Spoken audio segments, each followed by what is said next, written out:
Oui, bonsoir le roi du printemps. Allô? Oui, bonsoir le roi du printemps. Allô? Oui, bonsoir. Bonsoir. Oui. Comment ça va? Oui, ça va très bien. D'accord. Ok. Merci beaucoup. Je suis dans un coin où il y a un peu de bruit. Mais est-ce que vous me recevez bien? Oui, on entend. À part les bruits, on entend. D'accord. Ok. Merci beaucoup à tout le monde. Et merci aux 10 élèves de la classe. Et merci à toutes ces personnes-là qui ont placé leur confiance au président Alassane Ouattara. Et aujourd'hui, je vais parler un peu des choix des candidats. Parce que tous les jours, on en parle et je crois que c'est devenu quand même un peu, comment on appelle, si je peux m'exprimer ainsi, une chanson. Mais tout compte fait, on va toujours parler pour ne pas que nous soyons, comment on appelle, des complices de cette histoire-là. Parce que quelqu'un qui voit ce qui se passe au RHDP ne peut pas, en tout cas qui aime la vérité, ne peut pas rester là sans rien dire. Mais comme nous aimons tous la vérité sur cette plateforme, nous on ne va pas s'en priver de dire la vérité. Et je crois que tout ce que tu as fait comme déroulé éclairé, il n'y a pas matière à débattre, mais je crois que c'est tellement clair et limpide que ceux qui voudront bien, en tout cas comprendre, savent ce qui se passe. Et moi, je l'ai toujours dit, quand nous sommes ici, là, c'est pour écouter, apprendre quelque chose qui peut nous servir demain. Mais il y a beaucoup de choses qui ont été dites ici, et j'ai l'impression que beaucoup d'élèves de la classe n'ont pas vu venir les choses et n'ont pas, en tout cas, suivi de très près ce que nous avons dit ici. Et moi, je ne cesse de le répéter. Mais tout ce qui a été dit, tout ce qui a été décortiqué par Éclairé, mais moi, je ne suis pas surpris. Comme beaucoup d'élèves de la classe, je ne suis pas surpris. Parce que moi-même, je suis dedans. Donc, rien ne peut me surprendre dans ça. Et j'avais déjà dit beaucoup de choses de façon anticipative. Je ne suis pas surpris. Le cas des primaires dont Éclairé a fait cas tout à l'heure, là, où il y a eu des primaires à Kounfao, mais moi je vous avais déjà dit qu'il n'y aura pas de primaires. Ce n'est pas le parti qui a cautionné ça. Ce sont les militants qui se sont imposés. Sinon dire que le parti va lancer des candidatures au sein même du parti à l'effet de choisir les meilleurs candidats pour nous représenter dans les différentes compétitions, le RHDP ne le fera pas. Le RHDP ne le fera pas parce que moi je l'ai déjà dit. Et c'est par expérience que moi je l'ai dit. Parce que ceux qui sont à la tête, je vais dire, c'est un présidium qu'ils ont mis en place là-bas. On parle du directoire, c'est le directoire que vous voyez. Mais dans le directoire là, il y a encore le directoire. Que les gens ils appellent ça un présidium. Ils ont mis ça en place entre eux là-bas pour choisir leurs poulets et c'est ce que nous sommes en train de voir sur le terrain. On n'a pas besoin d'aller à l'école pour savoir ça. Ceux qui n'ont pas vu ça là, c'est que vraiment, moi je ne sais pas. Donc ils ont fait ça pour choisir les bons petits, comme on le dit chez nous en Côte d'Ivoire.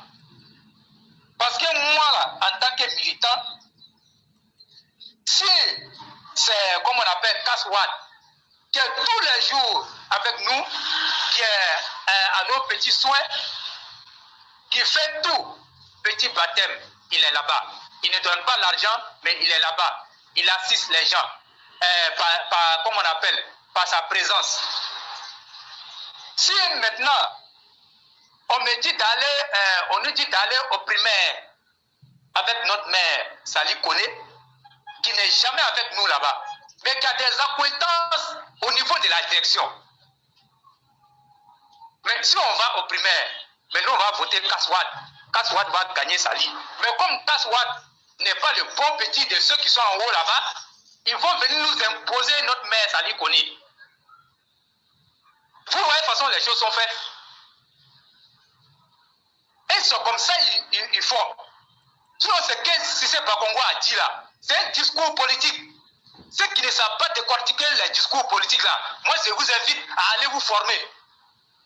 C'est un discours politique que Cissé Bakongo a tenu. Sinon il n'y a plus rien. Les candidatures sont déjà choisies et ils ne vont plus reculer. Maintenant là, c'est la réalité du terrain qui va leur faire mentir, qui va leur dire ce que vous allez faire là, c'est un mauvais choix.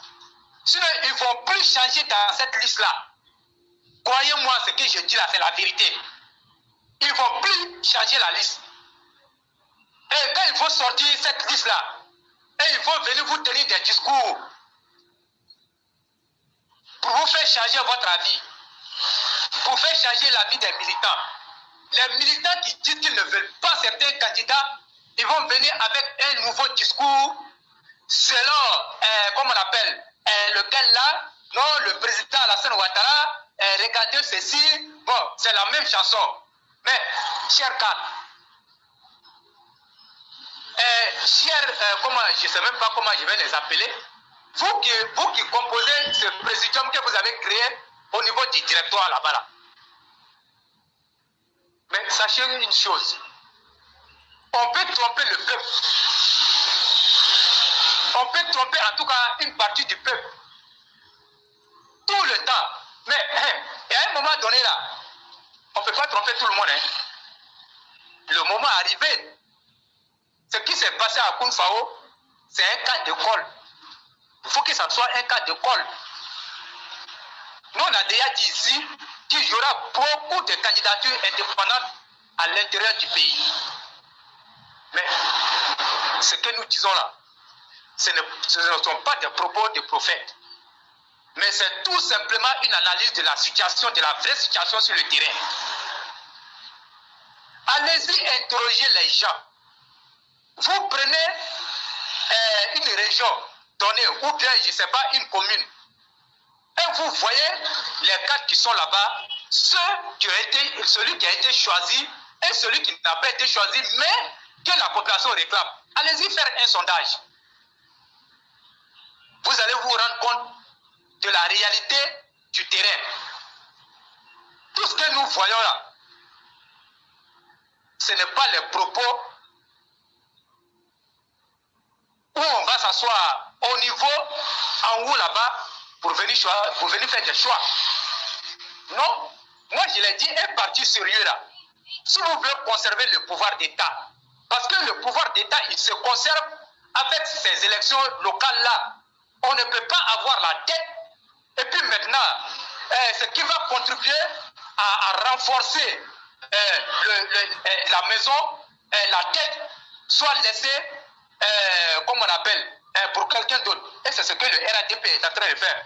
Nous, on va avoir le pouvoir, on va avoir la tête du pouvoir, mais on n'aura pas les éléments qui vont permettre de renforcer et de bien implanter ce pouvoir-là. Je vais parler des élections régionales, des élections municipales et des élections législatives. Ces trois élections-là sont le fondement d'un pouvoir, d'un vrai pouvoir. Regardez bien dans les différentes démocraties. Mais c'est ce qui se passe. Mais si toi tu as le pouvoir exécutif, que tu n'as pas le pouvoir législatif, le pouvoir, comment on appelle, en tout cas les autres pouvoirs, mais ton pouvoir là, ça ne sera pas un pouvoir solide. Mais j'ai l'impression que le RDP est en train de se tirer une balle dans le pied. Et ils sont en train de faire le lit de la victoire dans certaines régions pour l'opposition. Sinon, rien n'empêchait le directoire d'organiser des primaires au sein du parti pour départager les différentes candidatures. Mais comme ils savent qu'en le faisant, leurs bons petits vont tomber, donc ils ne sont pas prêts pour ça. Donc moi, je vais vous dire encore qu'il y aura plus de changements. Moi, c'est tout ce que moi j'avais vu. Mais quand j'ai parlé de certaines positions ici, j'ai eu une certaine position ici, mais les gens ont pensé que moi, mon discours avait changé. Mon discours ne peut jamais changer. Mais moi, je parle sur la base de la réalité. Quand on vous parle de certaines choses, ne pensez pas que moi, je suis un soutien à telle personne ou à telle personne. Non. Moi, ça me fait mal. Ça me fait très mal. Peut-être même que ceux qui ne sont pas en Côte d'Ivoire ne peuvent pas être imprégnés de certaines réalités que nous autres qui sommes là et qui vivons au quotidien ces problèmes-là. Nous, on ne se réjouit pas du fait que les gens partent s'asseoir quelque part là-bas et choisissent des noms pour venir imposer ça à la, comme on appelle, aux militants. Non, ce n'est pas ça. Mais comme nous, on sait que c'est des personnes-là, ils ne vont pas changer, nous, on les connaît. Et c'est dommage. Des personnes qui n'ont jamais tiré des leçons dans un échec. Et chaque fois, quand il y a des échecs, après les élections, ils viennent s'asseoir et ils font semblant de dire qu'on a tiré beaucoup d'enseignements. On a tiré beaucoup d'enseignements dans tout ce qui s'est passé. Mais vous avez espoir que ce qui s'est passé, la réunion qu'ils sont allés tenir là-bas, les choses vont changer après et ils vont revenir à de meilleurs sentiments aux élections prochaines. Mais force est de constater que c'est toujours les mêmes qui viennent nous créer les mêmes problèmes. Mais ça veut dire qu'à un moment donné, ils prennent les militants comme des moutons, ils les prennent comme des cons. Excusez-moi du terme. Et c'est ce qu'il convient de dire. Un militant qui ne sait pas faire le discernement des choses et qui ne sait pas dire non n'est pas un bon militant. Et je l'ai dit, dire non à un choix de ton parti ne veut pas dire que tu n'es pas un bon militant. Au contraire, parce que le choix qui va tuer ton parti là, en tant qu'un bon militant, tu as le devoir d'interpeller et de dire, comme on appelle à la direction du parti, le choix que vous avez opéré n'est pas un bon choix et ce choix-là risque de nous créer beaucoup de problèmes au sein du parti. Mais malheureusement, ce n'est pas ce que nous voyons au sein du parti. Et c'est bien dommage que les choses se passent comme ça au RHDP. Toujours les mêmes causes produisent les mêmes problèmes. Mais il n'y a jamais de solution. Mais dans quel parti sommes-nous? On n'est pas ici pour dire oui, parce que c'est le parti qui a dit non. Quand les choix ne sont pas bons, il faut avoir le courage de dire que les choix ne sont pas de bons choix. Mais quand on le dit, on dit que c'est soriste, on dit que c'est FPI, on dit que c'est PLCI. Mais à la fin, là, vous qui nous dites que nous sommes pas RHDP, vous êtes qui? Dites-nous ce que vous êtes. Mais quand on analyse les choses même là, c'est vous n'êtes pas RHDP. Contrairement à nous autres, qui veulent que le RHDP soit debout. Mais quand on dit le vrai militant, c'est nous. Mais on vous impose quelque chose et vous-même, vous savez que ça, c'est pas bon. Ça va nous faire perdre. Et vous applaudissez. Vous applaudissez. Donc ça veut dire que vous êtes devenu une caisse de résonance. Vous êtes devenu des bénis oui-oui. Parce que dès qu'on claque le petit doigt, c'est vous faites le relais et vous applaudissez. Voilà, moi, mon militantisme là, moi, je ne suis pas un militant de béni oui-oui. Je ne suis pas un militant de caisse de résonance. Moi, je vous dis ça en même temps. Donc, ce qu'ils ont fait au RHDP, c'est une grosse anarchie. Et je le dis, c'est une anarchie qu'ils ont fait. Ils ont anarqué la population. Ils ont anarqué les militants du RHDP. Et c'est une anarchie. Il faut le dire. Tous les gens ne sont pas mauvais. Hein. Il y a des bons choix. Ça, il faut avoir l'honnêteté aussi de dire qu'il y a des bons choix. Tout n'est pas mauvais sur la ligne. Mais on aurait pu nous épargner de tout ça là et avoir les bons choix à 100%. Et vous allez voir que les militants n'allaient rien trouver à dire. Mais aujourd'hui, vous-même, vous donnez le bâton aux militants de vous chicoter avec ça. Et ça, on ne va pas s'en priver. Hein. Non, on va vous chicoter avec ce bâton-là. On va vous chicoter avec. Le discours de Cissé Bakongo, quand il dit que le président a le dernier mot, Éclairé, il faut dire la vérité aux gens. Hein. C'est eux qui ont le dernier mot, sinon ce n'est pas le président. Le président n'est pas sur le terrain. C'est vrai, il envoie des gens sur le terrain, mais le président n'est pas sur le terrain. C'est les mêmes là qui vont prendre la conclusion et ils vont aller convaincre le président avec ça. Qu'est-ce que le président peut faire? Quand ils vont aller dire non, le président, c'est que les gens vous disent c'est faux, voilà la réalité du terrain. Le président suppose que ceux-là, ils sont toujours sur le terrain et le président n'aura d'autre choix que de valider la liste. Mais c'est après que le président va se rendre compte que lui, il a été trompé, mais en ce moment, il est trop tard, on ne pourra plus rattraper ce gâchis-là. Et c'est ça la vérité. Le président n'a pas le dernier mot. Hein. Moi, je vais vous dire, si c'est pas Congo, c'est pourquoi il communique comme ça. Mais comme nous autres là, nous, on sait décortiquer au moins un discours politique. Nous, on sait que si c'est pas Congo a mis, comme on appelle, la poudre dans les yeux des militants. Et les militants sont en train de dire non, comme si c'est pas Congo a dit, c'est pas.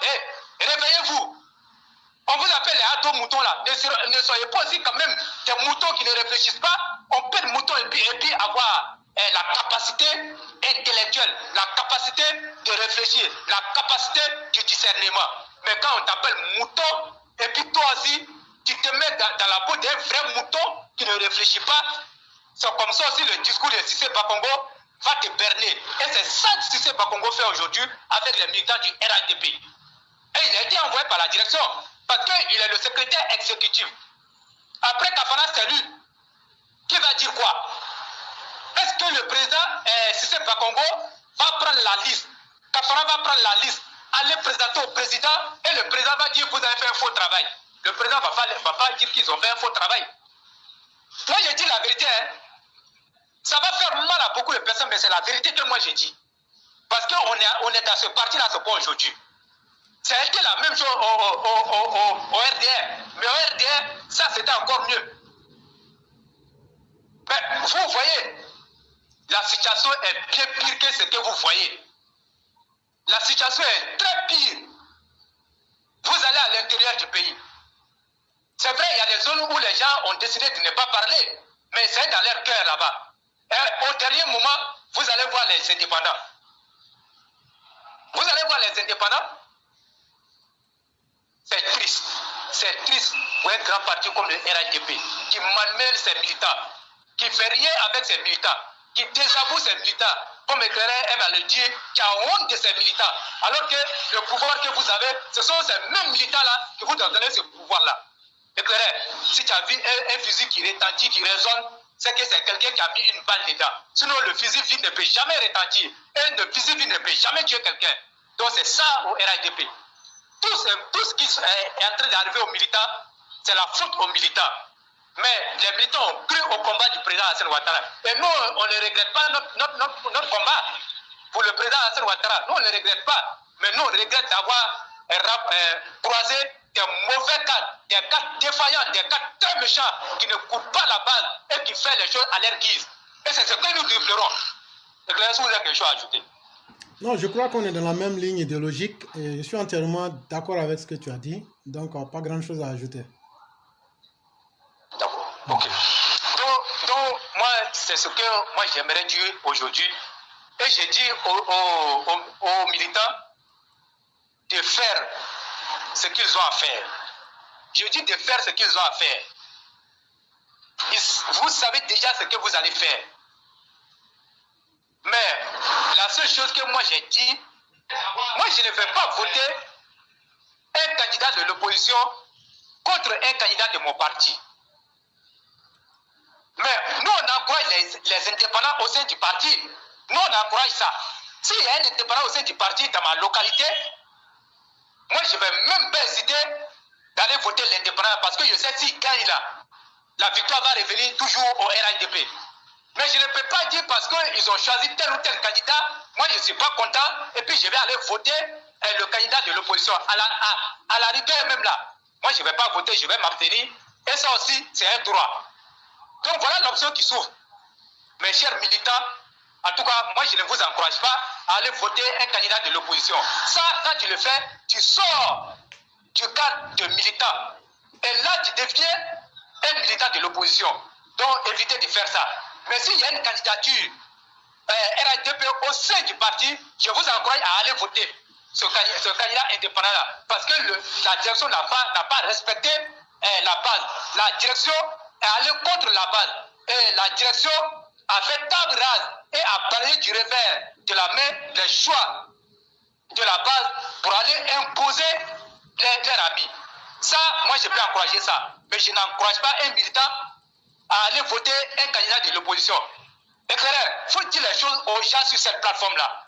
N'encourageons pas les gens à aller voter un candidat du PPAC contre un candidat du RADP. Ça, je ne vais pas le faire. Je ne le ferai jamais. Mais s'il y a un candidat indépendant RADP là, moi, il n'y a même pas quelqu'un qui va me dire non, il faut aller le voter. Personne ne va me dire ça. Donc, éclaireur, c'est ce que je tenais à dire et je tenais à rendre ça un peu plus clair pour ne pas qu'un jour, les gens viennent nous dire ici, nous, on avait lancé des appels à aller voter les candidats de l'opposition. Parce que je sais de quoi je parle. Donc, nous, on ne va pas accepter ça ici. Ça a été clair. La position est claire. Ici, là, nous, on n'encourage pas les militants à aller voter les militants, comme on appelle, candidats du PPACI, candidats du PDCI. Mais nous, on encourage les militants à aller voter les indépendants au sein du RADP. Éclairé, bonsoir à chacun. Merci beaucoup, le roi. Merci infiniment et vous passez une excellente soirée. Merci.